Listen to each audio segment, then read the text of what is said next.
ਆ ਵੀ ਅਸੀਂ ਜੀ ਤਰਲੋਕੀ ਦਿਖਾ ਦਿੰਦੇ ਹਾਂ, ਅਸੀਂ ਤੁਹਾਡੇ ਦੁੱਖ ਦੂਰ ਕਰ ਦਿੰਦੇ ਹਾਂ।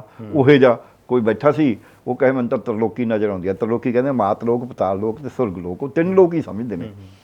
ਕਹਿੰਦਾ ਮੈਨੂੰ ਤਰਲੋਕੀ ਨਜ਼ਰ ਆਉਂਦੀ ਆ। ਅੱਗੇ ਉਹਨੇ ਕਮੰਡਲ ਜਿਹਾ ਰੱਖਿਆ ਹੋਇਆ ਸੀ, ਉਸ 'ਚ ਪੈਸੇ ਪਾਈ ਜਾਂਦੇ ਸੀ ਲੋਕ। ਤੇ ਗੁਰੂ ਸਾਹਿਬ ਗਏ, ਉਹਨਾਂ ਨੇ ਚੱਕ ਉਹਦਾ ਕਮੰਡਲ ਜਿਹਾ ਪਿੱਛੇ ਰੱਖਤਾ। ਉਹ ਥੋੜ੍ਹੀ ਦੇਰ ਬਾਅਦ ਅੱਖਾਂ ਖੋਲ੍ਹ ਕੇ, ਜਿਵੇਂ ਅੱਜ ਕੱਲ੍ਹ ਬਾਦੇ ਵਾਲੇ ਉਹ ਸਾਰੇ ਦੇਖਦੇ ਨੇ ਵੀ ਕਿੰਨੇ ਕੁ ਚੜਾਵਾ ਹੋ ਗਿਆ, ਤੇ ਉਹਨੇ ਜਦ ਅੱਖਾਂ ਖੋਲ੍ਹ ਕੇ ਵੀ ਕਮੰਡਲ ਹੈ ਹੀ ਨਹੀਂ, ਘਬਰਾ ਗਿਆ ਅੰਦਰੋਂ। ਗੁਰੂ ਸਾਹਿਬ ਤਾਂ ਹੁਣ ਦੇਖ ਲਿਆ।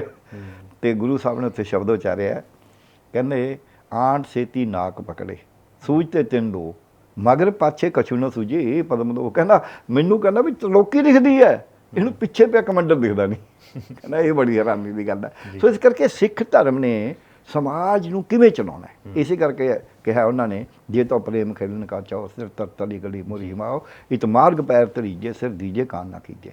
ਕਬੀਰ ਸਾਹਿਬ ਨੇ ਕਿਹਾ ਵੀ ਜਦ ਜ਼ੁਲਮ ਹੁੰਦਾ ਉਦੋਂ ਡਟ ਕੇ ਬੋਲਣਾ। ਗਗਨ ਮਾਮ ਬਾਜਿਓ ਪਰਿਓ ਨਿਸ਼ਾਨੇ ਕਾਓ, ਖੇਤ ਜੋ ਮਾਂਡਿਓ ਸੂਰਮਾ ਅਬ ਜੂਝਣ ਕੋ ਦਾਓ,